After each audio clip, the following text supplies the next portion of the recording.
birds, people, and the dogs that bring them together. This is episode number 3. My name is Bill, and you're tied to the Woe Post. Before we start this episode, I have to apologize for the audio quality in the previous episode. I tried something new to try to save some disk space, and it just didn't work out. We got it fixed for this week, though, and we won't let it happen again. We're partnering with Embark for this episode. Embark has a research-grade genotyping platform built and run by the world's top canine geneticists. Their products include the Breed Plus Health DNA test, the Purebred DNA test, the Gut Health test, the Oral Health test, the Breed Identification DNA test, which is a favorite of mutt or adopted dog owners, and the Breeder Kit, which is meant for breeders rather than consumers, and it includes multi-pack discounts available. That's what Michelle and I are going to talk about here in this episode. The Breed Plus Health tests cover over 230 health risks. They analyze over 230,000 genetic markers, and they cover over 350 breeds, types, and varieties, which is way more than the competition. And it even includes wolves, coyotes, and village dog ancestry. I don't know what a village dog is, but if you know, hit me up on Facebook or Instagram at The Woe Post, or shoot me an email, bill@thewoepost.com, and school me up. Let me know what it is. Embark has the only canine DNA relative finder, another favorite of adopted dogs. They include a detailed report that you can share with your vet in order to provide the best care possible for your dog. If you're interested, I'll have an affiliate link in the description.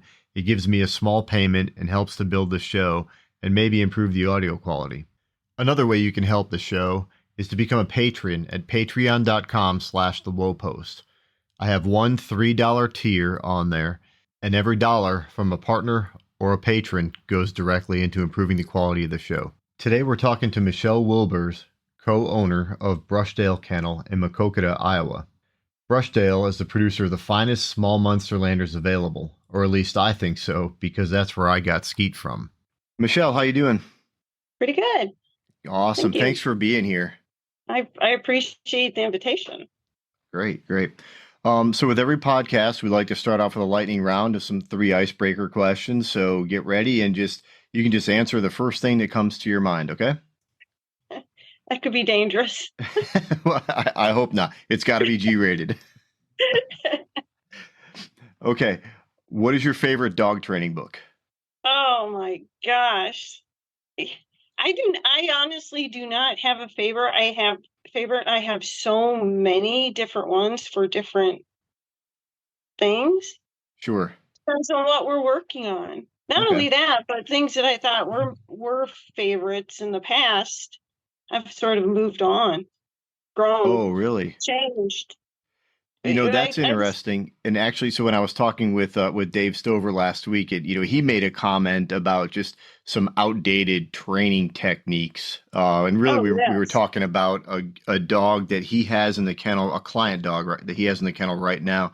That's a gun shy dog, and he's trying to work that dog out of that and into being a productive hunting, sporting dog. And we were talking about some of the very outdated ways of introducing a dog to gunfire, and he made the comment of people referencing books that are 60, 70 years old, how to do that, or grandpa just taking the dog to the range and sitting the dog in the truck while gunfire is going off, and the dog has nothing to do but think about gunfire instead of maybe having some other motivating thing going on in their life, where the gunfire is just kind of this thing that happens in the background, right? Oh, exactly. There's some absolutely horrific training advice out there. Sure. But there's some old training advice that's still good and still relevant. But we've learned a lot more about dogs recently than we knew before, about how they think, how they learn. There's a lot of trainers that I find they don't adapt. They don't keep researching, keep looking for new and different ways. They do what works for them, what has worked for them in the past. My other big complaint would be that they don't modify the way they train for each dog, as each dog's an individual. They all have different temperaments and so forth, and you can't train them all exactly the same way, but a lot of trainers try. Right. Everybody, you know, it seems like trainers have their system, right? Oh, in my Mm-hmm. system, this is what I do. And I mean, I'm not a trainer. I'm learning about training. I think I'm a better trainer than I was a year ago. And certainly better than I was, you know, 5 years ago when I got my first bird dog. But I'm almost a little bit tired of hearing in my system, this is how it works. And I always think, well, that's what works for you as a trainer for the dogs that you train, but it doesn't mean that it's going to work for every dog, and it might not work for another trainer's personality. Exactly. Every owner, every trainer, every dog, it's all different. You can't. It, it'd be like treating all of your children exactly the same, teaching them all exactly the same way. They all have personalities. No That's a two dogs are this, even siblings from the same litter, very different dogs. And they come, if you're training, they come to you too, having a whole different environment. They all are raised differently by different people. So I don't think that that's a good system at all. right. No, I But agree. I think, I also don't claim to be an expert trainer. That isn't what I do for a living. I help an awful lot of people with training, but I wouldn't call myself a trainer, a professional trainer, an expert trainer. I'm still learning too. I learn all sure. the time. Right. Make mistakes, try to fix them, do better. I'm way better than I was years ago. More patient for one thing. Absolutely. I actually think that becoming a better dog trainer has made me a better parent. And especially with Skeet, with a dog that's as cooperative as she is, and you know the eye contact from her is nonstop. She is absolutely in tune with her handler, um, Mm-hmm. trying to figure out what is this guy trying to tell me to do. If this guy was a little bit smarter, I would just do what he wants me to do, right? And that's made me an infinitely more patient person than I was, you know, 2 years ago before I got Skeet. Oh, definitely. Sounds like she's a great dog. Can't wait She's to awesome. meet her in person Oh, soon. absolutely. Yep. Yeah. Next weekend, right? This coming weekend, yeah. Yep. Yeah. This coming weekend, right? Well, a book that you recommended to me before getting Skeet. I'm going to turn around and hopefully I don't lose audio real quick. So Joan Bailey's book, How to Help Gun Dogs Train Themselves. I almost said that one because it's timeless. There are some things in there that I do differently, and I point those out. I point those out to all my puppy buyers, the things that I would do differently. But it's still good advice. And the reason I bring that one out is I want the puppy buyers to know that this is easy. This doesn't have to be hard. This can be Right. fun. Well, absolutely. I Anybody think can do there's it. the methodology that Bailey puts forth, I think is solid. I think there are some tactics within the methodology that I think I do a little bit differently, that I'm sure you do a lot differently. Sure. But I don't think it changes the methodology that she's promoting in the book. I agree. 100%. And then the checklists at the end of the book, I think, you know, I mean, there's some timing associated with those. Um, but in the yeah, informal schedule for pup, you know, it assumes pup is born a certain time of the year, and you know, yeah, average pup born on April 1st. Well, that's a great scenario to be in. Doesn't work for the other, you know, 11 months out of the year. But it is still a really good reference of kind of where should I be before I hunt this dog, and then what should my expectations be in my first hunting season. It's helpful. Absolutely. All right. Well, that was a long first icebreaker question right there. Oh, yeah. Sorry. Okay, the next one's going to be a tough one for you. I'm going to apologize in advance. Specific to small Munsterlanders, roan versus brown and white. What's your favorite? I prefer dark dogs. Okay. Are you asking me what I find attractive? Sure. Just personally, what do you like better? Dark dogs. Okay. Gotcha. So it doesn't matter. So it doesn't need to be roan. If a dog has more brown than white, you're on board with that too. Right. If you come to my house right now, you'd see that most of my dogs are fully caped. Right. Right. Yep. And Okay. yeah, Skeet And I is pretty much fully caped. Yeah. and I get that with every litter now because it's a dominant trait. So I get Mm-hmm. there's always some puppies that look like that. I find that attractive. It's pretty. I like how it looks. But as far as what color is best to hunt with, hands down the whiter dogs. Yeah. They're easier to see. Easier to see. Yeah, absolutely. And for me, I think the waterfowler in me wants a darker dog, a little bit easier to Or conceal. And my dog, when I'm waterfowl hunting, unless it goes out to chase a cripple or something like that, it's just, it's within 50, 60 yards of me most of the time, right out in front in the decoy, swimming around. When I first reached out to you for a puppy, over 2 years ago now, I originally wanted a roan dog, and for that purpose, for the purpose of waterfowl hunting. Now, I don't know if I want a roan dog. I mean, I do want a roan dog. I want a different dog than what I already have, but I've seen a lot of roan dogs that I find to be less visually appealing than the majority of the brown and white dogs that I see. I can I think I can understand that. When I get contacted, the grouse hunters want the whitest puppy they can find, and the Right, waterfowlers want the ticked puppies. That's what they'll say, ticked. They mean roan, right. traditional roan. Gotcha. That's it. So I think it depends on what you hunt a lot. But what I find, visually what I like are the darker colored dogs. They just sleek and shiny, Yep. beautiful.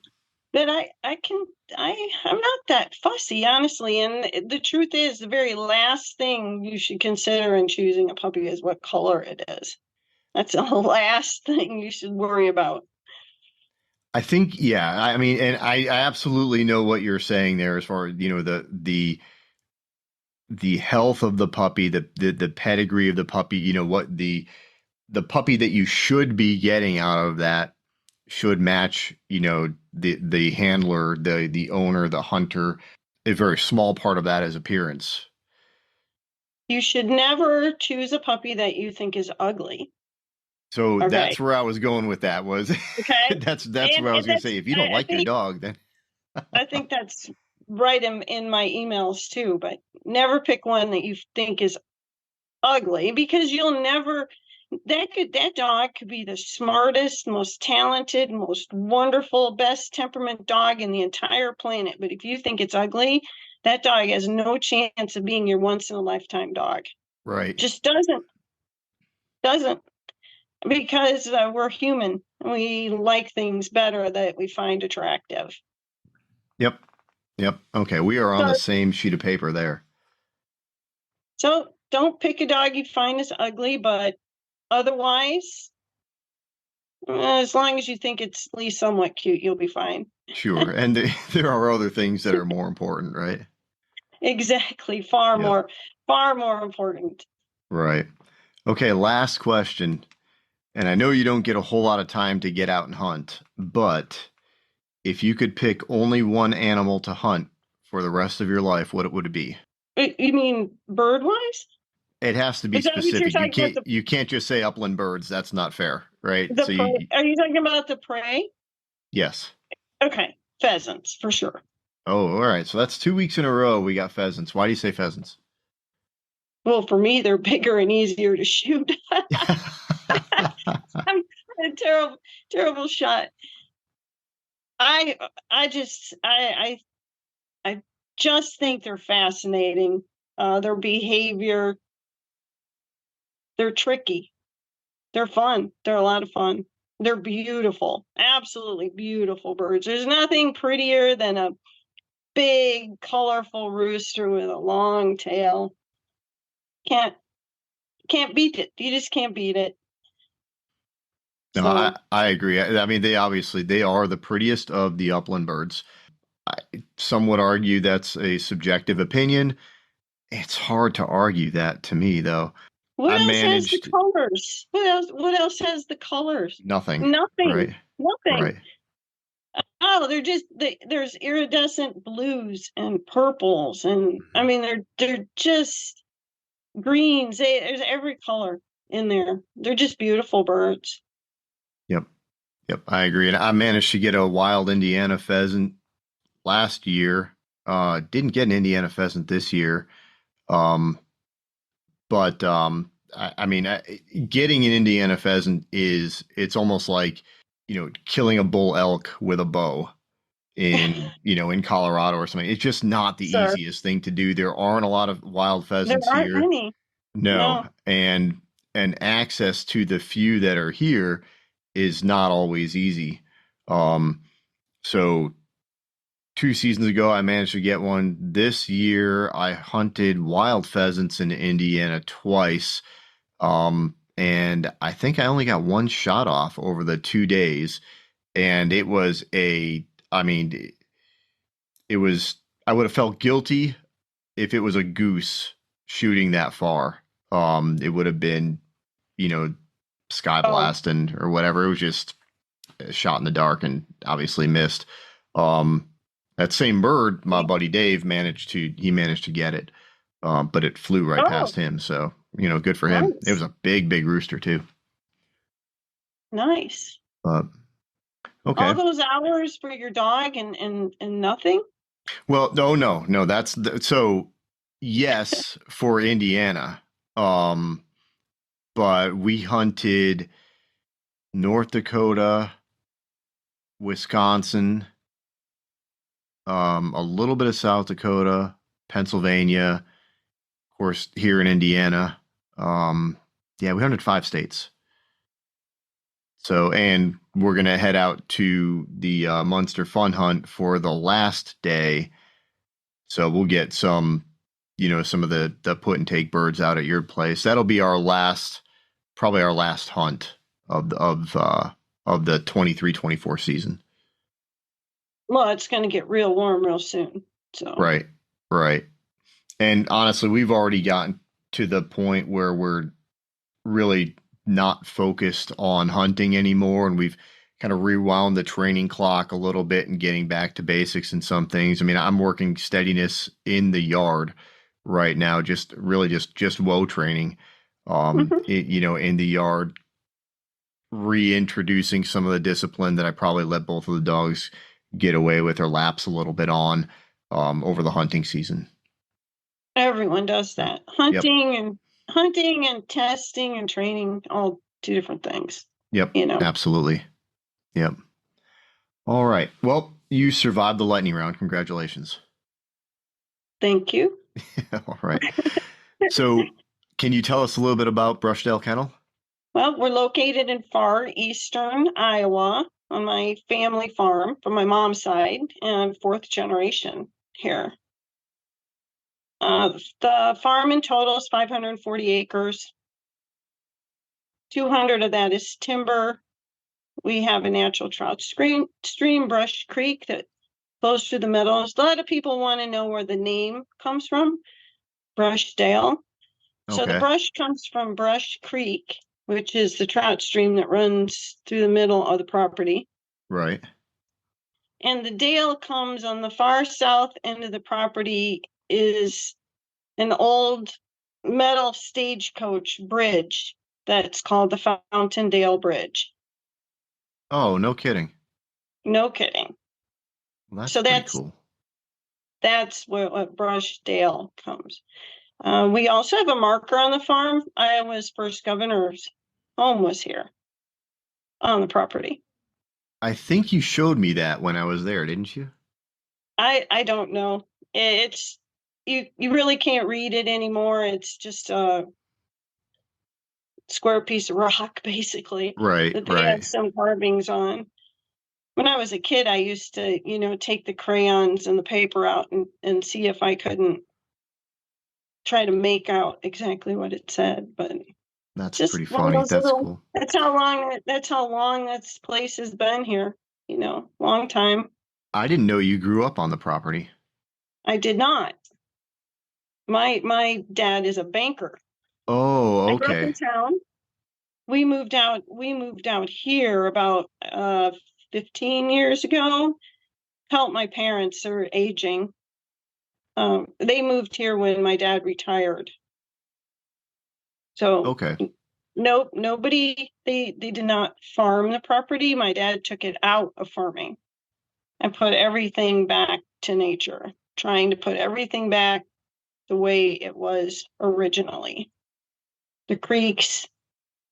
I think he's addicted to pond building. We just put in 2 more ponds just this last summer and fall.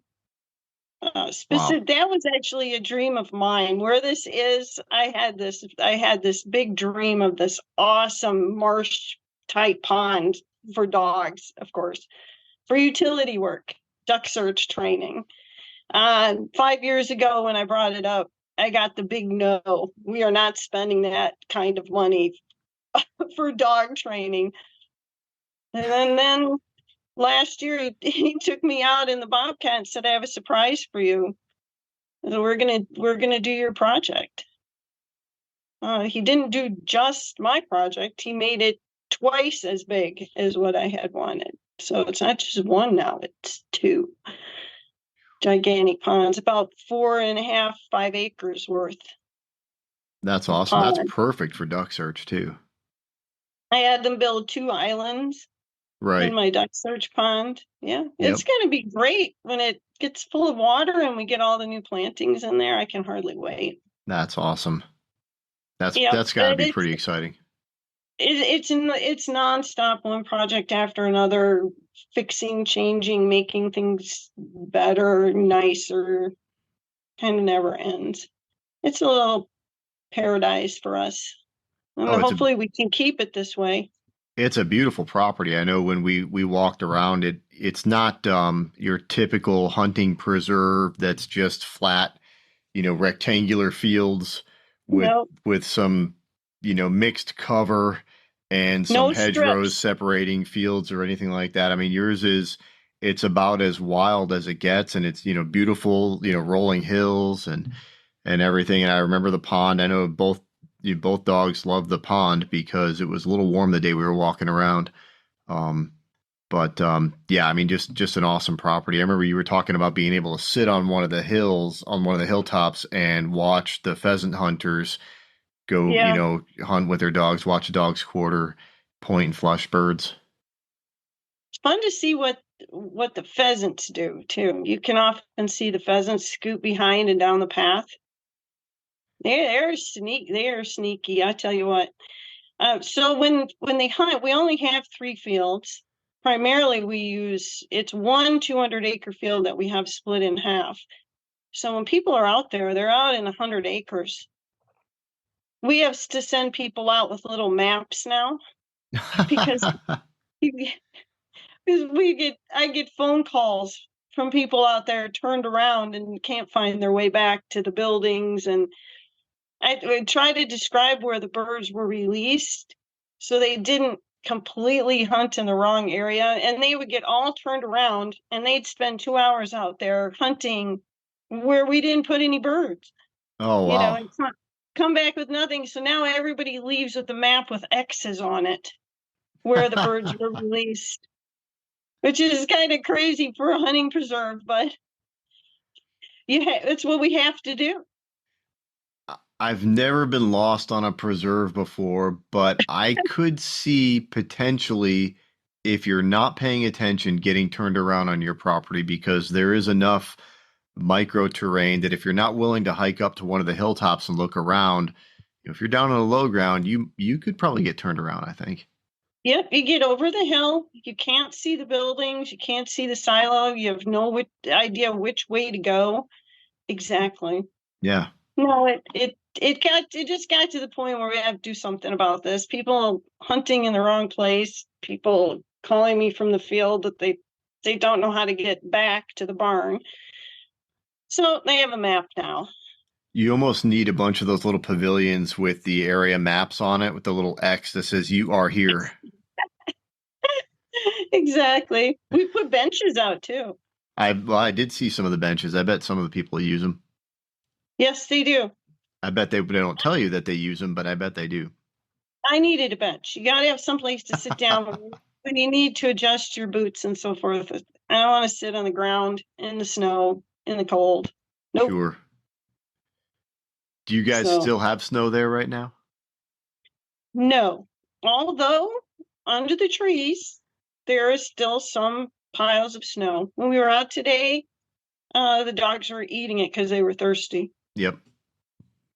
We got about 5 inches on this past Friday night, and it hung out for the weekend, and now most of it's gone. Well, we must have been earlier that day that we got just a little bit, just a tiny bit of snow. Gotcha. So how long have you been breeding dogs, or bird dogs, I should ask? Almost 25 years total. 25 years. And has it always been small Munsterlanders?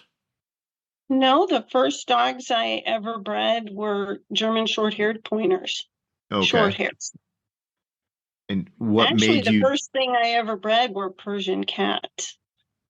Persian cats? Well, I'm glad you stopped breeding Persian cats. I'm glad you started breeding dogs. What made you switch from short hairs to small Munsterlanders? Finding the Munsterlanders was by accident. I was actually I was doing some research on upcoming short hair litters. We had a tragedy, and 2-year-old female was poisoned and died. Oh, wow, that's horrible. It was a really a freak thing, farm related freak thing. Pink. Right. So I was researching. I think I Googled pointers, and an ad came up for a small Munsterlander pointer. Of course, I'd never heard of it. So I was just curious. It was for Gosh Kennels, Sioux City, Iowa. So I just looked into it to see what they were, and I saw the pictures, and I thought they were pretty, and read a little bit more about them. And the more I read, the more I thought, this could be great. The truth was, we were getting older, and the chasing after the short hairs was getting to be a challenge. And most of all, I really wanted a dog that we could hunt with, but I could also snuggle on the couch with, and they could sleep in the bed with me. Right. I really wanted both. And what I was reading was saying that's what they were. Now, the truth is, we believed maybe 50% of what we read. We thought if they were half as good as what we're reading, and I called around and talked to the breeders in Iowa, and I asked for referrals, and I talked to a couple of people that own dogs. But we were very skeptical. We had never known a versatile hunting dog that was calm in the house. They're all pretty high strung. So calm in the house, I guess that's a relative thing too. Depends on what and I mean, not as a 10-year-old dog, as a puppy, as a 1-year-old for the whole time. So honestly, we didn't really believe it all, but we figured, well, if they're half as good as what people are saying, this might really work for us. Maybe we should give it a go. Now, you have to also remember that these dogs are very expensive compared to short hairs. Oh, they are, yes. And at the time, we're not wealthy people. So it was a lot of money to put out for a puppy, especially for a breed that we had never seen one of these dogs in real life. we're just taking it on what we read and what we heard talking to people. But we said, okay, we'll get a female, we'll raise her, we'll train her. Worst case scenario, we sell her as a started dog, and we'll recoup everything we put into her. So we decided to give it a whirl. Went out. I actually answered that ad called Gosh Kennels. They had one female puppy left. So I picked her up during a snowstorm in town out of the back of their truck. They had to meet me in town because I couldn't get down the road to their farm. The only female they had, and I left with her, and that's how the whole thing started. Wow. She amazed me right away. When I went and picked up short hair puppies, I had to put them in crates because they would be on the dash, they'd be behind my neck, they'd be under my feet. You couldn't ride home in the vehicle with these little puppies loose. This puppy sat on the armrest in the front seat of the truck for 7 hours and slept. I always thought something was wrong with her. Yeah. No, I remember when I picked up Skeet at your kennel and drove the, I don't know, 6, 7, 8 hours back to central Indiana. It was the same thing. She rolled up in a little ball on the passenger seat right next to me and slept there the whole time. And, I just know that after about an hour of driving, she'd kind of get up and start looking at me, and I'd say, oh, need to find a rest area quick. And I'd, find a place to pull off safely and get her out on the leash, and she'd pee and walk around and sniff stuff for a little bit. I'd get her back in the car and back on the road, and she'd be right back to sleep. I made one stop to get gas, and I had to wake the puppy up to take her out. Oh, wow. That was the experience. And every puppy I purchased thereafter was exactly the same way. So it wasn't just her. That was Sure. what we discovered. After we got Katie and had her for a little while, then we decided to get Anna, the second. And then we decided to sell the short hairs. So, and those were your first 2 breeding females? Yes. I actually purchased a female that I hope to breed from every breeder in the state of Iowa, but only 2 of the 5 worked out. Okay. And was that because of your own internal culling process, or was there something else there? They just weren't high enough quality structurally for breeding, in my opinion. Right. My first, Katie, she wasn't much to look at either. She just barely made the grade that way, but her temperament was amazing. Nice. And with the Munsters, I mean, the Munsters are all temperament. I do think that that's, aside from being a small dog with a big motor and certainly the prettiest of all the versatile dogs, it's the temperament that separates them from a lot of the other dogs out there. It's it is the most important thing about them. It's their most important feature. When I decided on a small Munsterlander, so I knew I wanted a versatile hunting dog because I was interested in the format behind the NAVDA testing system. At the time, probably because I wasn't very well informed on it, I wasn't interested in any of the AKC hunt tests. I'm kind of coming around on that now, and I actually will put some AKC titles on Skeet as soon as we can get her fully registered. But at the time, with what I knew and what I thought I said, no, I'm only going to do this NAVDA testing system. So I said, okay, well, that breaks it down to 34 breeds. And from there was just a lot of research and a lot of online and talking to anybody that I could about the dogs, trying to see as many of the dogs as I could, but it didn't take long for me to get Small Munsterlander on the top of the list, and it just never came off the top of the list once it was up there. And frankly, I prefer smaller dogs anyway. Maintenance wise, they are so much easier than a big dog. I don't let my dogs jump off of the tailgate because I hear so many times about dogs getting injured from jumping off the tailgate of a truck.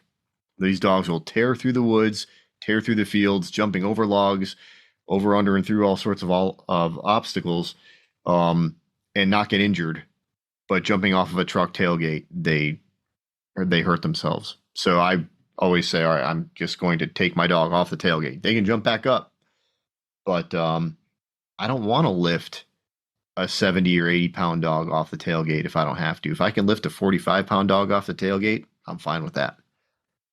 Yeah, I can lift my dogs over fences and things, it's helpful. And if I had to, I could carry them a distance. Mm-hmm. Absolutely. And I'm little. I'm a little person, so. Right. Now, I like little dogs. I think, there have been some covers where Skeet was just not a strong enough dog. I mean, and I'm talking really heavy pheasant cover, where she's trying to break brush out in front of me. And after probably a half hour or an hour of really just me walking through the brush faster than she could, she eventually circled around and she's just following the trail that I made. But at the time, she was about a year and a half, maybe just a little bit over a year and a half old. So not a fully grown strong dog yet. And it's very anecdotal for the style of hunting that I do. It's just not something that we do all the time. So it doesn't bother me that, my buddy's bigger Flushing lab is able to break through that cover without getting completely smoked, and my dog wasn't able to do it. And maybe when my dog is 3 or 4 years old, she'd be a lot more competent in that thick vegetation. Maybe. We have to see. Right. Or maybe I just don't need to be hunting that. Take the lab with you. Right. Yeah, just hunt over my buddy's dog. Yeah, that sounds good. Well, I've also got Moose, the adopted poodle flusher over here. I call him the poodle flusher because there's no point in this poodle pointer. And he's a big, strong dog. He's about 70 pounds and he's all leg. That's a big poodle. That's a big poodle pointer. He's a big boy. He's an unknown pedigree adopted dog. His tail is not even docked. Just a real oddball of a dog. And like I said, won't point. I got him from the National German Wirehair Pointer Rescue when he was a year old.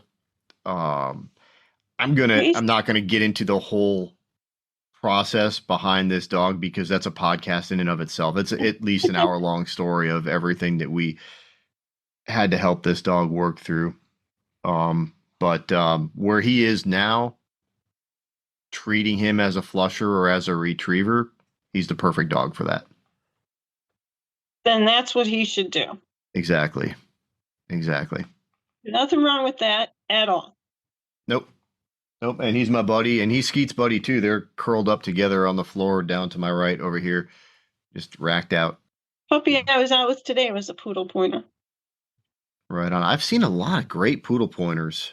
Yeah, I think they're getting more common faster than a lot of the other versatile breeds. I see a lot of them. Yep. Testing at the spring test. We see a lot of them in Navda. I have a guide, one of our regular guides runs 2 poodle pointers, and they're really good dogs. Yep. There are some great poodle pointers out there. I still have not seen another small Munsterlander besides at your kennel. Really? I've not seen one. I've seen a large Munsterlander, and there's another member of the club the conservation club where we train at that has a small Munsterlander, but I've seen him, but I haven't seen him with his dog out on the field yet. So I've got to link up with him so we can get our dogs together so I can just prove that, yeah, there are other small Munsterlanders out there besides here in Maquoketa, Iowa. I will be at Pheasant Fest at the Small Munsterlander Club booth. So I'm pretty sure we'll see some other Munsters there. Oh, definitely. Definitely. That's nice you're doing that. I've done that several times. Have you? I think it should be fun. I wish I could get out there for the puppy parade, but my buddy Dave and I are going out there together, and we are not able to leave until early Friday morning, and it's about 11 hours for us to get out there, so we're just not going to make it out there for the parade, and I'm a little bit disappointed about that. I think the parade would be really fun, but it's just not going to work out. We'll still have, Dave will be working in the Inukshuk booth. He's an affiliate of theirs, and I'll be at the SMCA booth for Friday evening and all day Saturday and probably the first half of Sunday. That should be fun, I think. So you're about to flip the alphabet for a second time. So you're going on litter number 53 here in a few months. Triple A. Triple A. I've never talked to another breeder that's hit their triple A litter. I don't know if that's good or bad. Do you think so? Are you the biggest small Munsterlander breeder in the U.S.? I don't think so, but I don't know because I pretty much mind my own business, honestly. I don't know. I have no idea how many litters other breeders are having per year or how many they've had or how many years they've been in business to know. Sure. I really don't know. I don't pay attention in that respect. Sure. Yeah. I looked up some information. I've had 50 litters. Some of those have one puppy. Right. The biggest was 11. Whew. I have 341 different puppy owners now. 341. Some of those have multiple dogs. I have puppy owners now that I've sold a fourth dog to. 4 dogs to the same owner. That's how long I've been I'm doing this 17 years with Munsterlanders. So I've sold some people their fourth dog and they get their big discount. I think they almost, looking at the way you do discounts, they almost get them for free at that point. 40%. That's why they keep coming back. For the discount. Yeah. Right. It doesn't make sense to go to somebody else and pay full price at this point. Well, only if you didn't like your first dog, I guess. Right. Hopefully they're happy. So. Well, I think they are. And, I've mentioned to a few other people, and I know you and I have talked about it. So if you look at the small Munsterlanders that have passed the NAVHDA Invitational over the last 2 years, both of the SMs were males from your kennel. Yes. The these are from my kennel, yes. And I only looked back as far as 2 years. I don't know. Have you had any VCs before that? No, those are the first 2.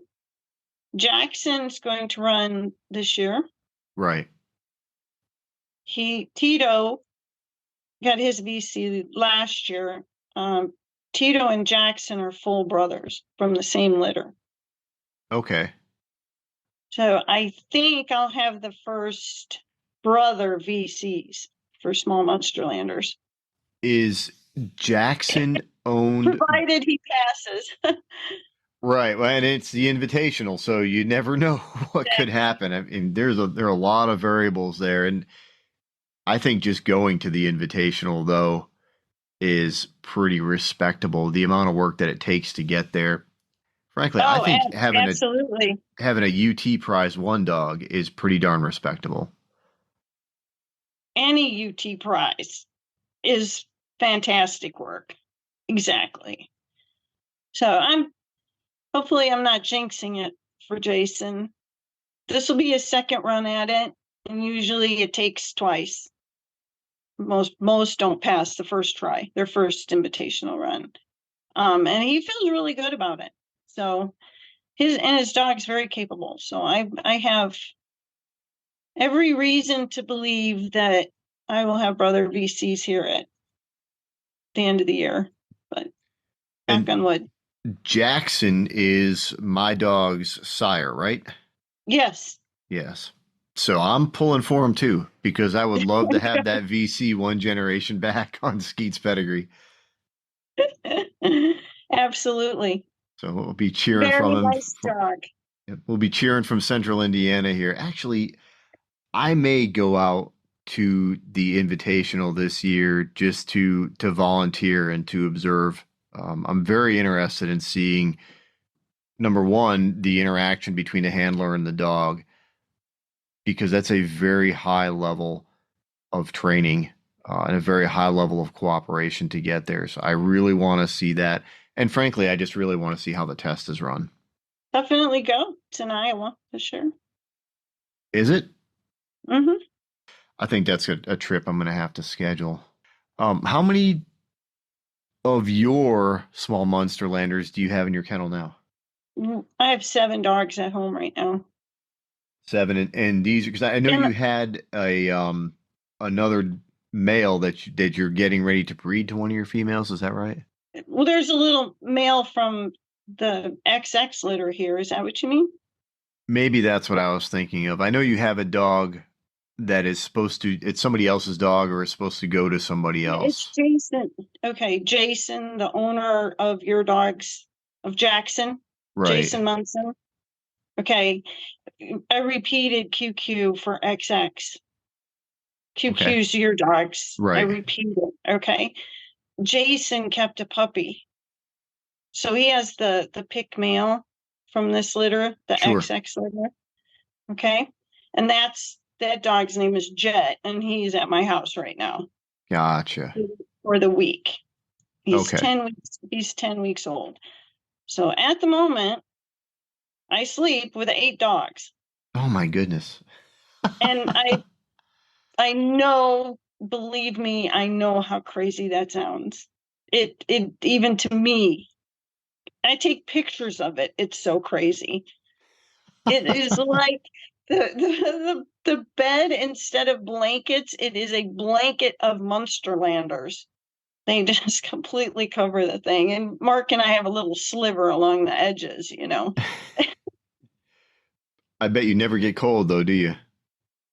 No, but you get hot, I tell you. No, I bet. I tell you what.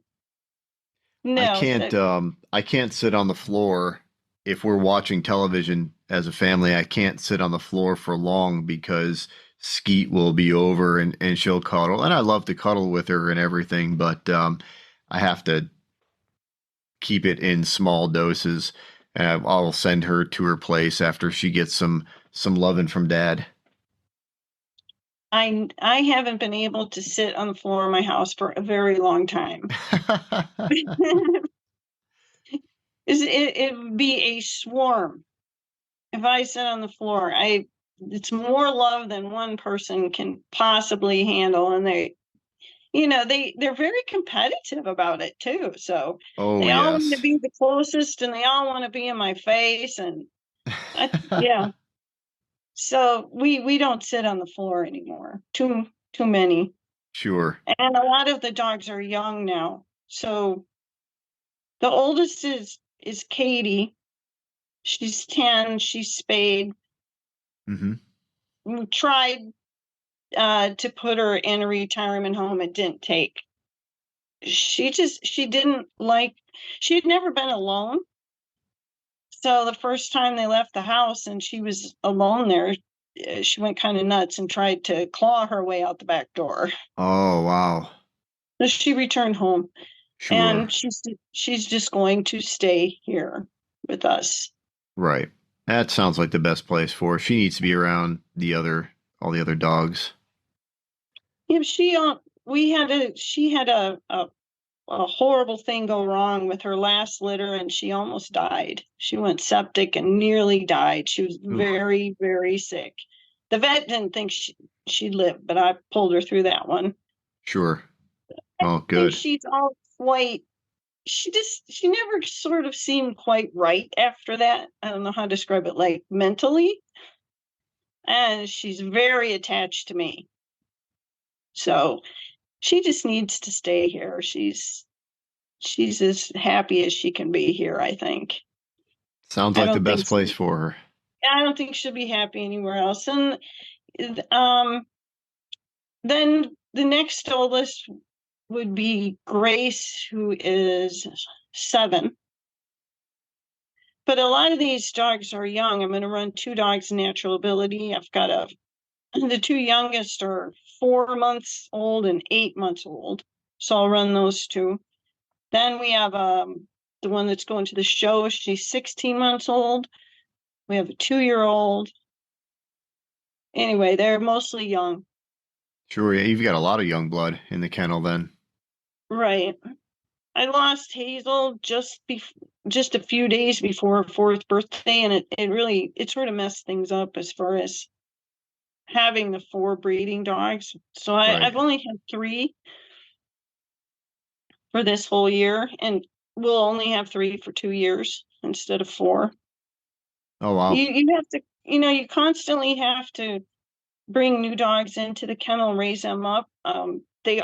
Every dog that I keep does not work out. Right.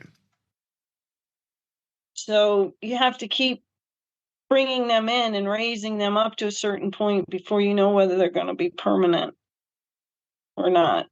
Right. Absolutely. Yeah. So, and not to harp on the testing stuff, but the testing is very important to me because I feel like it's the only objective way to measure hunting skills, and that's why we have these dogs is to hunt. So while I was looking through the invitational results over the last 2 years, I actually looked through all of the small Munsterlander results over the last 2 years, and I didn't count them all, but I noticed a ton of Brush Dale Kennel dogs that were Prize 1 NA. I don't remember seeing any that were not Prize 1 NA. Not all were 112s, but there were a whole lot, certainly more than any other kennel. What do you attribute that to? Since I've been line breeding, I think the dogs overall have been better and are doing better. They're easy for their owners. Those tests aren't hard for them. It's hard to describe, but I think I'm producing better and better dogs. So these more recent dogs, they're kicking butt in the test. They really are. I'm just giving people good raw material. And I'm also, I think I'm doing a better job helping them prepare, raise those puppies up that first year to do well in that test. Because I'm relying on the owners. There are some breeders that, they take the dogs in and train them themselves and have run a test or have pros helping them with that. There's a variety of ways to do it to get good test scores, but I'm relying on the owners to run their dogs. I'm encouraging them to do it and then helping them prepare how to avoid some mistakes that are often made with the dogs, but also just producing better dogs, better raw material. That's what I'm trying to do anyway. I mean, that's been the goal all along, is to continually produce better and better and better dogs. And I think I'm starting to really see the results of all these years of work. I agree. I think there are two parts, or my takeaway is that there are two parts to what you said, and the first one is the qualities that you're breeding for in the line of small Munsterlanders that you're developing. I think you're developing a dog that wants to work for their handler, for their owner, a highly cooperative dog that is just incredibly smart. And then the other part of that is the continued mentorship that you provide to the puppy owners. Correct. I think that's good assessment. I was really impressed with all the emails that you sent out before the puppies were conceived. You sent out emails about this is what you can expect from the wait list, and here's some of the homework that you need to start doing now. Here are some of the things that you need to think about when you are selecting your puppy when your turn comes up to select it. And then once the puppies were born, there was a lot of here's what the puppies are doing now, here's why that's important to you, and here's what you need to be doing to complement it so that you are ready to receive this puppy at 8+ weeks old. And then there were the continued emails, and I think even a couple of phone calls after that, which were the check-ins. This is what you can expect of your puppy at 10 weeks old, at 12 weeks old. And I don't remember the exact frequency that you sent them out, but as I was reading through some of these pretty long, very detailed emails, I was thinking, this is spot on. This is exactly what I'm seeing. I'm glad I'm reading about it now because now I'm that much more informed about what I can do to continue to shape this puppy and kind of unlock the potential that's already genetically built into it. I'm glad you appreciated getting them and that they were helpful. They I'm were constantly they're form letters, oh, templates. I I have don't think you templates. rewrite them every litter. No, No, of course not. obviously. But I will tell you that every single litter, they are changed a bit. I've learned something new, or I've been asked questions, or somebody's had a problem. Something leads me to add, delete, edit in some way. They're never the same. When you get your next puppy, there'll be differences. Those letters will not be exactly the same as the first go around. I saved all the old ones, so when I get the next set, I'm going to compare them side by side and look for the There you changes go. because I want to know what the breeder that's been doing this for 25 years is still learning. That's very interesting to me. Constantly learning. I, I still order books. I still download. I'm still looking for new resources. Huge change for me was honestly maybe 5 years ago with clicker training, and I didn't make the change easily either. Just didn't think I needed one more thing to carry around, and had lots of excuses why not to do it. Then when I did decide to actually try working with the positive conditioning, operant conditioning principles, and I just used the word nice or yes instead of the click. So it took me a little while to it took me a little while to come around to the whole idea. And then once I actually committed to it and did it the way, followed the instructions, it was sort of like getting my first cell phone. Where have you been all my life? How ridiculous that I didn't do this before. I have wasted so much time and effort and done things the hard way for so long. In decades of doing this the hard way. You mean all I have to do is just manipulate this dog? it's funny too because people think, well, if it's just a marker, then I can use a word as a marker. Exactly. I tried that. Doesn't Right. work And the same. It's I not did as the good. same thing too, right? And people that have used the clicker will tell you exactly why it works because the clicker is a lot more exact. The timing is, if you're doing your job as a trainer or as a handler, the timing for the clicker is impeccable, and it sounds exactly the same every time you do it. Right. Even if different people are using it. Right. It's a wonderful communication tool. And it's such a simple thing, little, $1 piece of plastic that makes a clicky noise and a bag of treats. What you can do with that is remarkable. It took me a long time to figure that out. So I'm a much better trainer now. Sure. I feel very confident if there was something I really wanted to train the dog that I could train them to do just about anything. Now I do. I feel very confident with that. I agree, especially with a small Munsterlander. I think the biggest challenge for me, one thing that I'm still learning as a trainer, is how to communicate to the dog what the correct thing to do is before trying to shape that behavior. I think a lot of trainers, specifically coercive trainers, are really good at telling the dogs what not to do.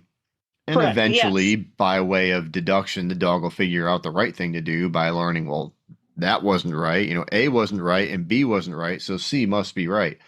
But being able, learning how to demonstrate the correct behavior or the path to get towards the correct behavior is something that I think is probably easier with a smart dog than with a less smart dog. Don't know because I never tried it with a stupid dog before. uh, Maybe you could find yourself an Irish setter and Oh, there it is. There, and see there it is. and see how that works. But just kidding. Irish setter owners. I am also not a breed snob, believe it or not. I would never suggest that small Munsterlanders are the greatest of all dogs, and I I like I like all dogs. I find them all fascinating. They all have purpose. They're what they were bred to do. I just find it amazing. All the different things we bred all these different types of dogs to do, and they're all extremely good at what they were bred to do. A lot of times there's a lot of people have difficulties because they're mismatching. A herding dog is going to herd a rat. A ratter's going to dig holes and rat. I mean, you can't take type out of a dog. The Right. type of dog a dog is. You cannot breed out type. No matter how many times you cross them with other types, they will continue to display the traits of their type. We can't breed that out. I just find that fascinating. I had No, an accident. I had an accident with a dog that came over land about 5 miles. His name Skittles. A border collie named Skittles showed up. I managed to corral him and had him in the kennel. And I was very focused on keeping him away from any of my 3 dogs that were in heat. oh my goodness. But I really hadn't planned on the the one dog, Bella. Probably, I don't know if this is G-rated, but we always call her my slut of dogs. She would breed with any dog, anytime. Didn't even matter if she was in heat. Oof. She once tied with a dog when she was 6 weeks pregnant. I mean, anyway, she did quite the trick like a mountain goat and got into him. And, and so we had 2 borderlanders. They were adorable. Oh, I bet They they're beautiful dogs. Yeah, they were just adorable. A male and a female. They were roan, colored like mom, but they had borderlander coats, border collie coats. But interestingly enough, they swim and point and search and herd and bark. You almost had me there until you said herd. Yep. You do it. They do it all. That might be the perfect Cowboys hunting dog right there. The coat would be a little much. It's a lot. I mean, it's a lot of coat, let me tell you. I can't even think of that. These stories are great, but the timing is horrible because Skeet is probably at her most receptive right now. So she doesn't get to go outside without somebody. I look out all the windows to make sure none of the neighborhood dogs are in our yard before we let her out. And the last thing that I want to happen is something like that. I think the wind comes out of the west here, and I think the wind with three dogs in heat just managed to blow the scent Oof. 5 miles over outside of Bellevue to their farm. He showed up. Skittles showed up here. And there's a whole long story with that, but he returned every time the dogs went in heat after that. Oh, I bet. Well, he knew what he was doing at that point.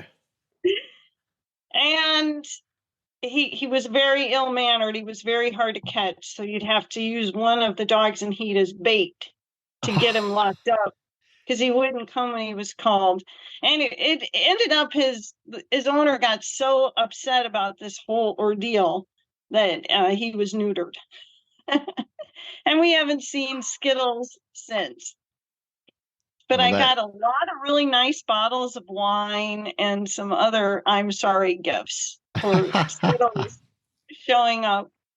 for Skeet's first heat, I think we had every dog within at least a half mile of our house coming through our yard at some point. Dogs I had never seen before coming through the yard, sniffing, marking everything. Yeah, And to pee all over your yard. oh my goodness, I am running out, chasing these dogs away. I had to bear spray a dog. We don't even have bears in Indiana. I bought bear spray for these dogs to get them to try to keep them away from my yard, and I only sprayed one of them, but I can't have that. So, especially with her first heat, I mean, she's still a puppy. So it really couldn't risk that. Not with this little dog. So looking at at the line that you're developing and predicting what the dog is going to be able to do, or certainly, trying to weed out what you don't want the dog to do. You just started DNA testing with your breeding females. Have you gotten any of the results back from that yet? I got emails today that results are in for some of the dogs, but I have not had time today. I just saw the email, so I haven't had time yet to go and check on them. But I actually did 19 dogs. All mine plus all the studs. Plus this little puppy Jet who's at my house that I hope will be a stud. And I have a 20th planned. We don't have it done yet. The goal is to have all of the DNA samples done for all the dogs that the group is breeding to or probably will breed to. I know The we only got ones I our didn't do are the old dogs. right. Yeah, no point in doing that, of course. Well, no, that's not really true, though, I suppose. There probably is some good information there. I think you just have to Well, decide if it's it's just worth putting the because, resources into it. right, but see if like their son is breeding and he's who we're using, I really don't need dad. Sure. I don't think, unless there's a reason to go back. I'm new at this, so I will see what we find out, maybe what more information we might need. What's nice is I've got the geneticists and the people there that are willing to help to try to figure some of this out. I don't have to know everything. They sent an email that went through all of this different information about coat color. You know, it was like eyes rolled to the back of my head. You're kidding me. I know you shared a lot of that, and Honestly, I read through most of it, but I haven't swabbed skeet yet and sent it off. I have the kit sitting on my table upstairs, but I just haven't done it just yet.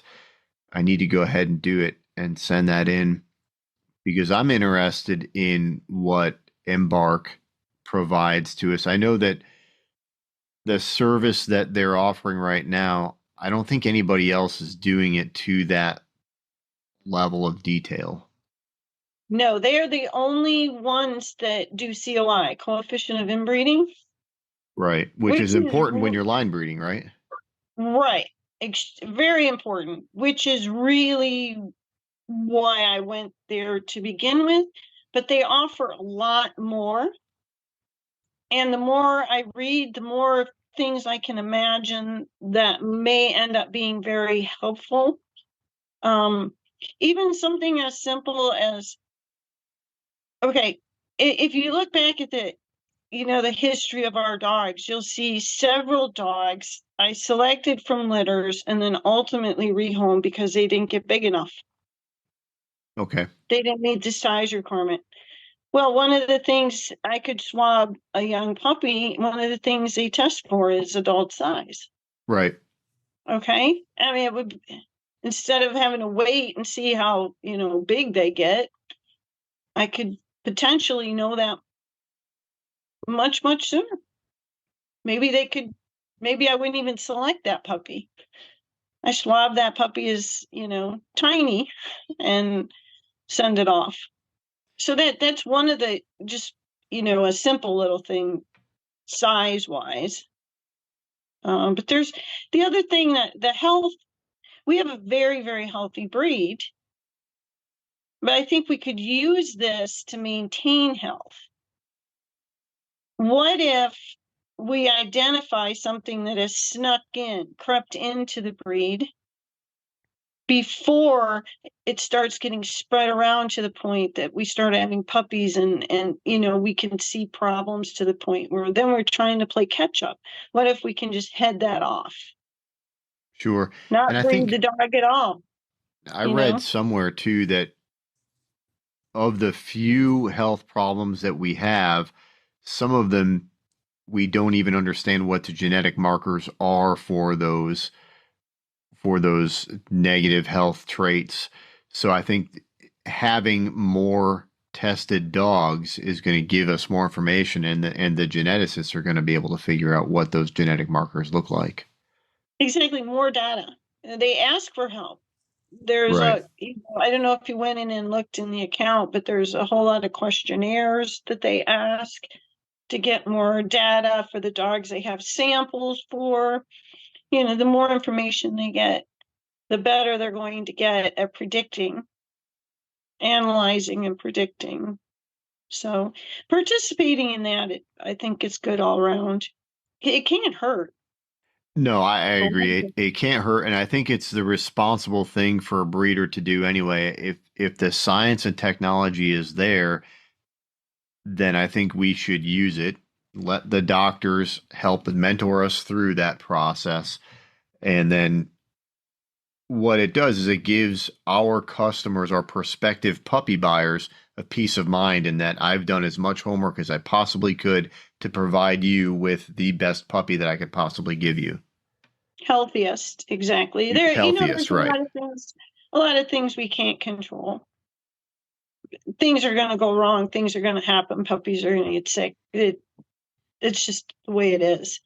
Um, that's why you have health guarantees when you sell the puppies. Sure, sure.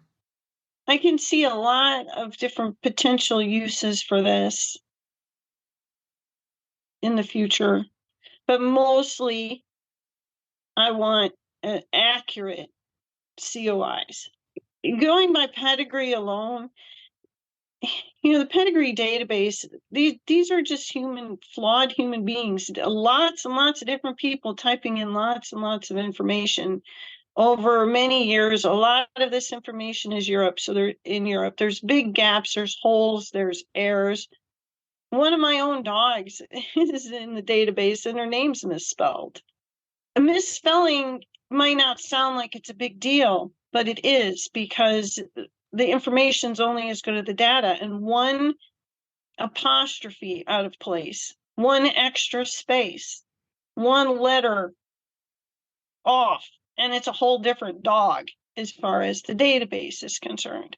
Right. And then they get assigned, if you have two, a lot of ones I saw in there when I was actually just looking at dogs in the database was the middle name Von or Vom, VON versus VOM. Same exact dog name otherwise, but there's a Von and there's a Vom.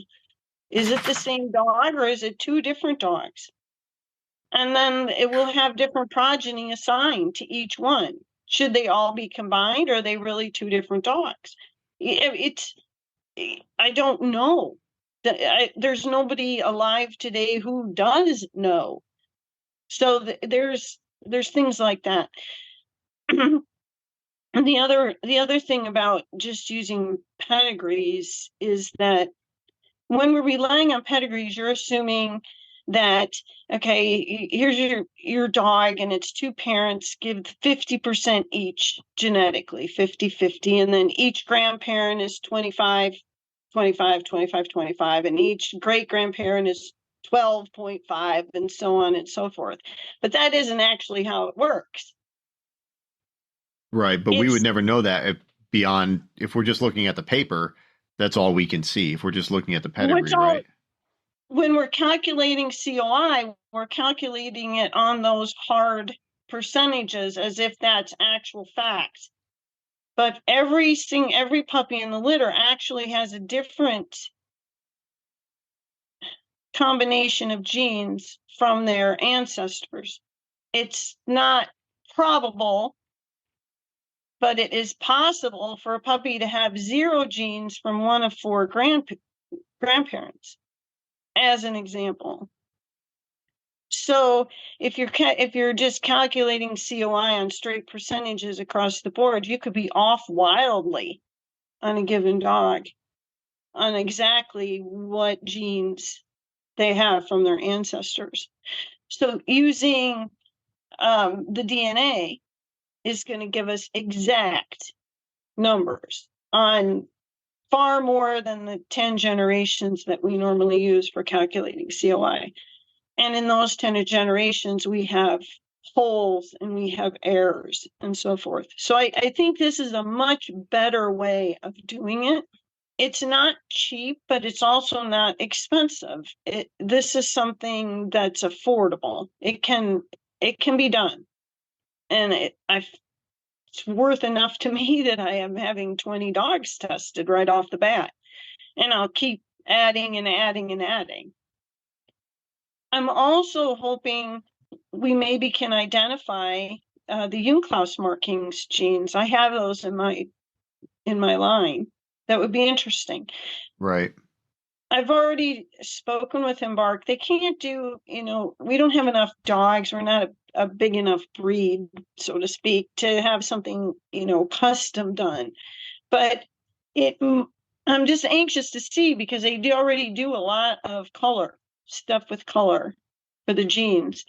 And it might be that it's already there, that it's the same as in some other breed, and we'll be able to just identify it, because it's a tricolor from the Spaniel. Okay. That's where it comes from.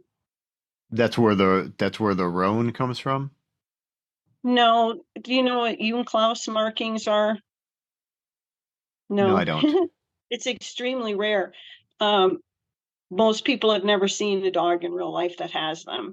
So Unclaus is the name of one of the founders of our breed. His dogs must have had this way back when they invented them, and they put Spaniel in there. Spaniels can come in 3 colors. Okay.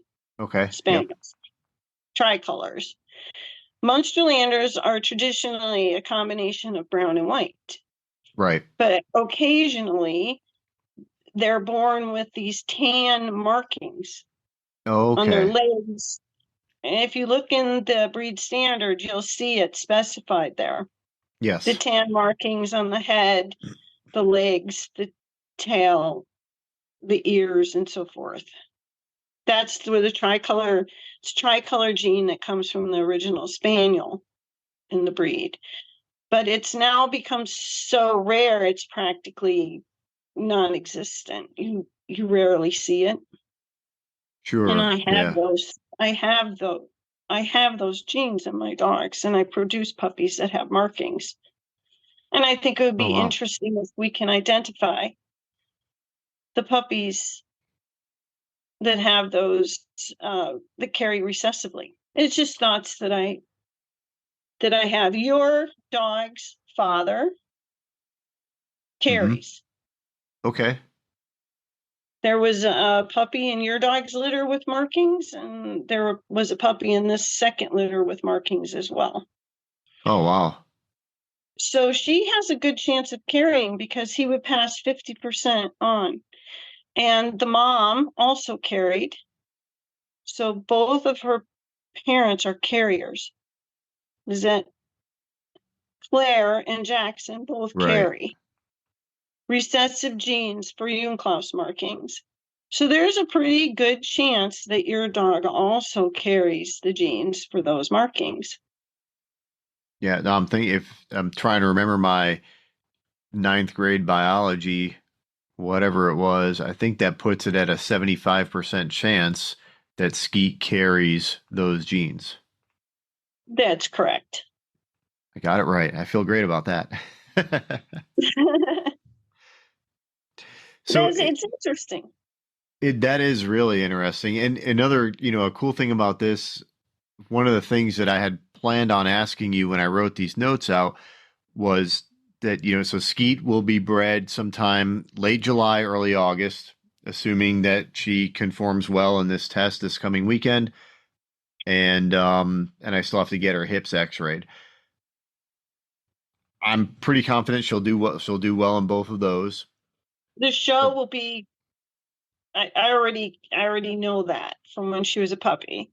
Right. Her structure, her conformation, she'll get a superior rating. Not worried about that at all. The Right. hips is a complete unknown. That's one thing we just can't know and we can't breed for. Right. And after the show, once I get that title on her, that international champion title, which I think I should be able to get this weekend, then, after that is when we'll get her hips x-rayed. And then from there, it's a phone call to you and say, I think I've met all the criteria and, hopefully get that restriction lifted. And in the past, I would have had to ask you, all right, now at this point, what should I be looking for in a stud for Skeet? You've seen her now twice. What should I be looking for with this capability to genetically test prospective studs? I almost don't need to ask that question anymore. I should be able to look at Skeet's genetic results, look at those potential studs genetic results and say, all right, these are the few that I need to choose from because this is the product that I'm trying to produce. I think you're trying to be overly scientific. Well, that's the new breeder in me. Right, and that's not going to work. Okay, so your objective is to produce puppies that are better than their mom. Our Right. objective as a breeder is to produce puppies that are better than the bitch. Okay. Okay, so your first thing is you don't want to go the other way. So Right. the most important thing is temperament. So that's the first thing you have to look for, a dog that complements the temperament. If there's something, if you'd like, just maybe you want a little more zip in the field. Maybe there's something about temperament you want to improve with her. If that's the case, then you look for a male that has that quality. Okay. If you think she's just got the perfect temperament, then you want to look for a complementary dog, a dog that's basically the same, has the same type of temperament that she has, because Sure. temperament is highly heritable. You are going to get puppies that are a blend of the parents. And this is the way this works in 10 puppy litter. One will be a little more like dad, one will be a little more like mom, and the rest are all going to be pretty much 50-50 of mom and dad. That's what's overall, you're going to get a nice blend of the two parents, because temperament is a highly heritable trait. We can predict it every time because you get what you breed to. So that's the first thing that you want to look at. Then you want to look at her structurally. Is there anything with her structure that could be improved? One of the things that's common in our breed is steepness in the shoulders. We've been working on that a long time. You only can make the most incremental small improvements with each generation. You cannot make massive change. And when you're making changes at all, you can't change 10 things. You maybe can change one thing a little bit. You breed to correctness in order to preserve the breed. So that's what you're breeding to. So when I say breed to correctness, if your dog has angles are too, if they're over angulated in the back, you don't breed to a dog that's under angulated. You breed to a dog that's correct in the rear. Okay. You always breed to correctness. So the second thing you do after you've got your temperament figured out, what kind of temperament do we want in the stud dog? Then you're going to look for the structural things. And that includes size too. Do I think my dog's a perfect size, or would I like to increase the size a bit in these puppies, or decrease the size in these puppies? The bone, how much bone do we want? Is it about right in the bitch, or do we want to make stronger bone, or do we have a little too much bone? What about muzzle length? All those things. You look at your dog and you have to be, it's hard because you have to try to be objective and actually take a good hard look.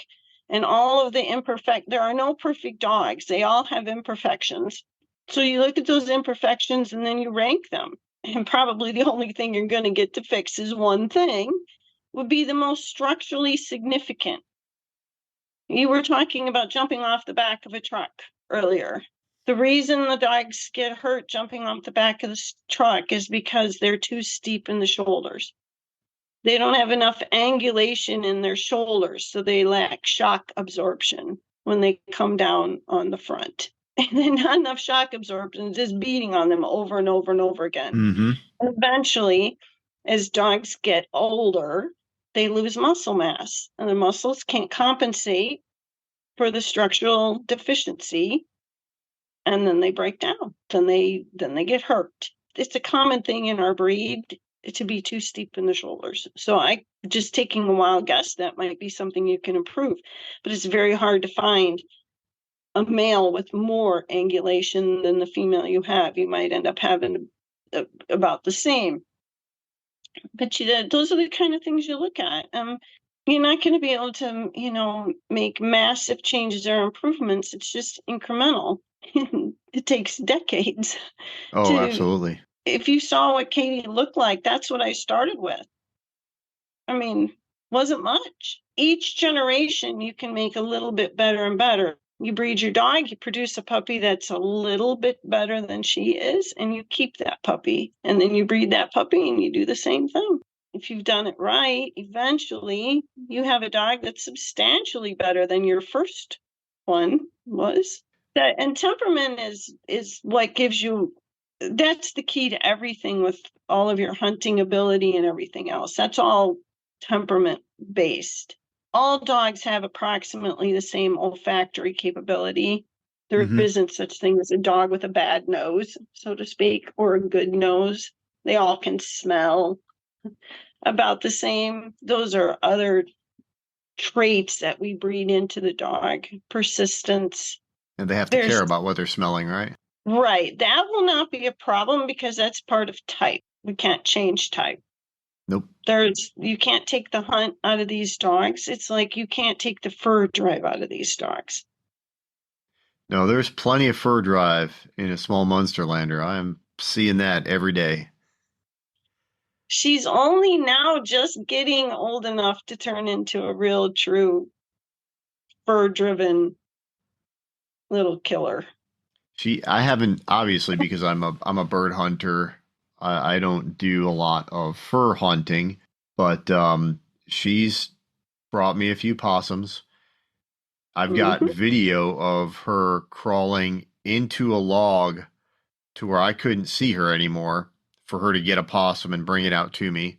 You might not be hunting those things, but she is always hunting Oh, those oh things. yes, possums, mice, voles, moles.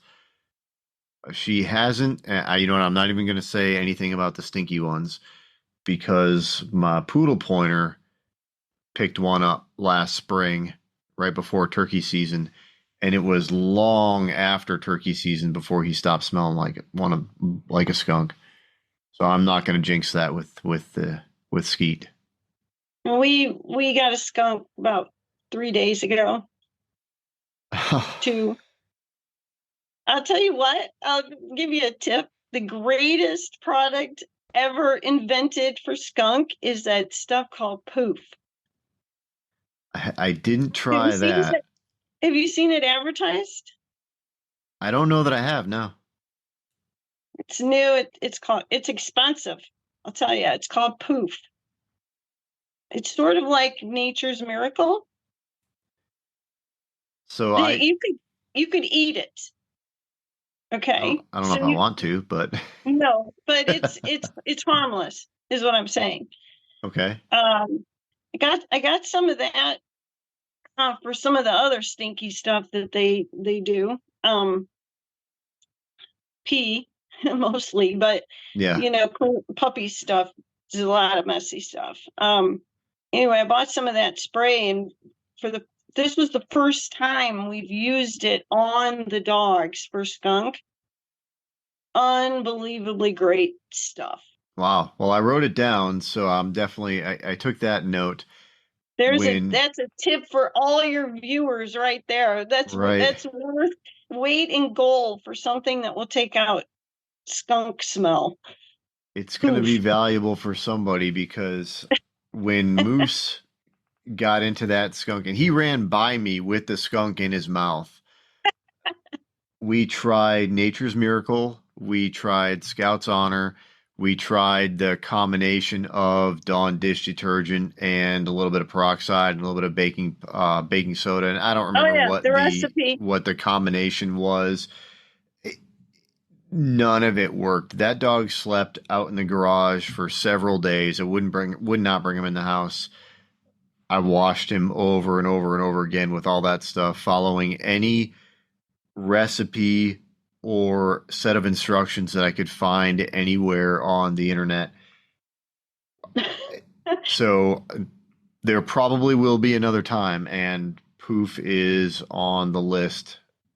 We have become skunk removal experts because this is a regular thing here. So, warm water Dawn dish soap. Wash the dog. Next, a product called De-Skunk shampoo. That's the second bath. So first bathe them. You need warm water. First bathe them in the Dawn dish soap. Then bathe them in De-Skunk. Towel dry. Spray with poof, and then towel dry again. Amazing. You can spray it on your hand and spread it all over their face. It's really hard to shampoo the face and get it all off the face, and they always get Yeah, skunked, in the directly face. in the face. Have not found a way yet to get that smell out of the e-collars or their other collars. So the straps of the e-collar and the regular flag collar just go in the trash. And the plastic, the actual e-collar just stinks to high heavens for months on end. It just has to There's no getting it out. I've tried soaking those things. I've tried everything. Yep. I You tried can't leaving get it it out in out. the sun, hoping that that would break it down. That didn't help. Anytime his e-collar No, gets wet, it smells like skunk again. it reconstitutes every time they get just a little bit damp. Yes, Yep, the dogs absolutely. too.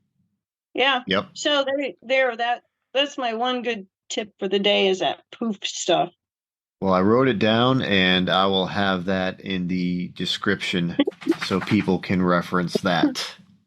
So, You should get something from that company too for right. promote product, right? Maybe I'll reach out to Poof. I really hope I never have to use that again. You have a Munsterlander. Uh, It's just bound to happen. I have some Munster puppies out there that get a real thing for porcupines. That's worse. do you have them in Iowa? No, Okay. these owners are in Michigan. Okay. And one dog in particular, Lucky, he wants to kill porcupines in the absolute worst way. Oh boy. His owner has become an absolute pro at quill removal. So yeah, any chance he gets, he takes on those stupid things. It's you haven't had this happen to you yet, but once they actually get in, because possums just play dead, they're no Right. fun. But once that monster of yours gets an actual battle, like with a feral cat or a squirrel, usually squirrels come next. They then we're on, game on. Then we're doing raccoons, absolutely anything. They don't even care about rabbits anymore because rabbits don't fight. Nope. My poodle pointers brought me 2 cats, a couple rabbits, a few possums. The skunk he did not bring to me. I don't think he knew what to do with that thing. He carried it away. I chased that dog for about a mile before finally caught up to him. I'm trying to remember what else he may have caught. I can't Well, think off the top of my head. he is a versatile breed, so Oh yeah, he's you got know. plenty of fur drive in him. I feel bad about the cats because that's probably somebody's pet. We don't like that they do this, and we do everything we can to try to avoid it. But a lot of the times, you're out, the dogs aren't even right next to you, you're in heavy cover grass. You can't see what's there. You don't know it's there till the dogs already have it. Oh yeah, it's too late. You wouldn't believe the stuff that goes on here. We can't put it we can't post it publicly. What goes on Believe at me. Brush Dale stays at Brush Dale. Exactly. The Bambi lovers would be out for sure. Oh my. Michelle, we've been going for a long time. I have one more Oh yeah. question for you, very selfish question, but so obviously I have a deposit in for another breeding female. Which litter should I be looking for a female from Brushdale in order to get the best options and the largest pool of available quality studs? I'm going to breed Annie to check import. That'll give you a lot of options because you'll be able to breed back Right. to the VCs and so forth. Lobeck, Yager, some really nice dogs from the other side of the family. Is that the ZZ litter or is that Yeah, it would be ZZ. Yep.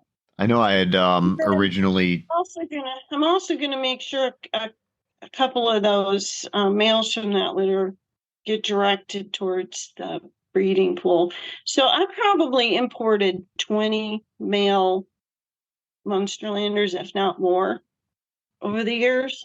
And of those, only 4 were good enough that they were ever bred.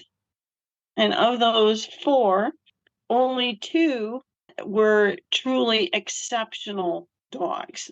One from Denmark, one from the Czech Republic. And those, I'm going to have some semen frozen on those just for the future, for just in case. But they have contributed quite a bit and done really good dogs. But that gives you more options for choices of males. It depends too on if you're going to stay within our breeding group or if you're going to go out and look at some of the dogs available through the SMCA that aren't in our breeding group. Although, frankly, I think we have the nicest stud dogs. I mean, there are plenty of Brushdale studs that have marketed themselves just off of the tests and titles that they've earned. That's the owners doing that. The owners are making me look good. I think there's got to be something to that dog before the owner gets it, though. It's still mostly the owner. That's the truth. The titles and the training at those levels, that's so much the owner that it's like breeding to the owner, not to the dog. Because I can guarantee you that many, many dogs I produce, like those dogs all have siblings. Many of those dogs could have done just as well, if not better.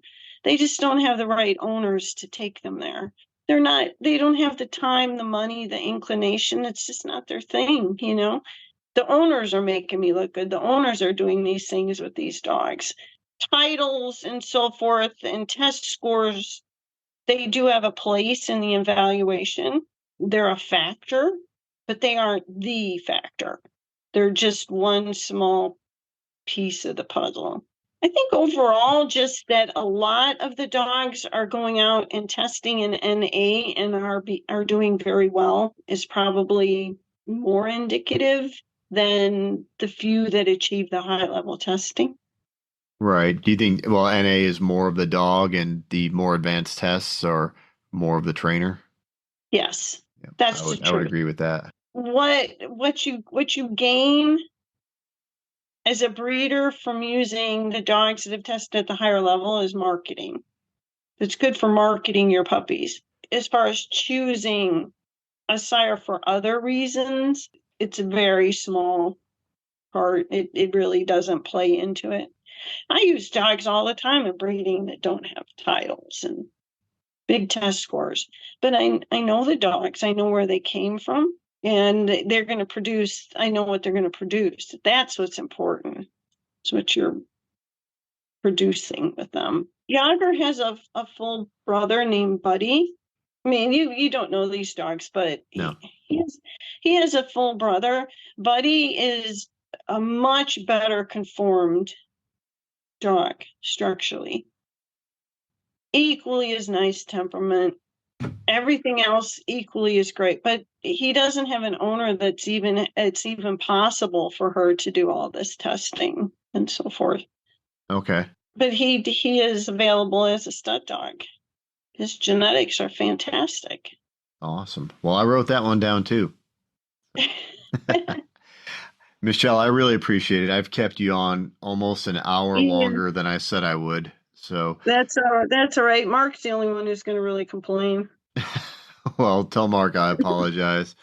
Um, how can people contact you if they want to learn more about Brush Dale Kennel? Brushdale.com. And then what would you like to say to close this out?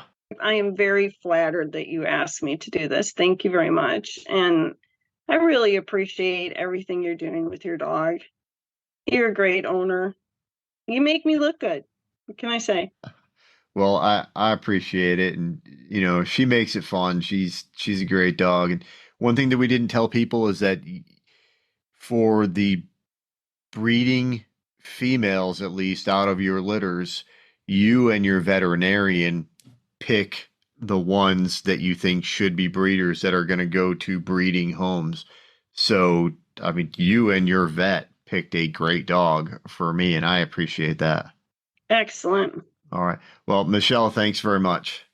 Yep. See you this weekend. I hope you enjoyed episode number 3 of the Woe Post. Remember to head on over to patreon.com/thewoepost and sign up for our $3 monthly tier. Every little bit helps grow the show. You can contact me on Facebook or Instagram at The Woe Post, or you can always email me, bill@thewoepost.com. Stay steady and God bless.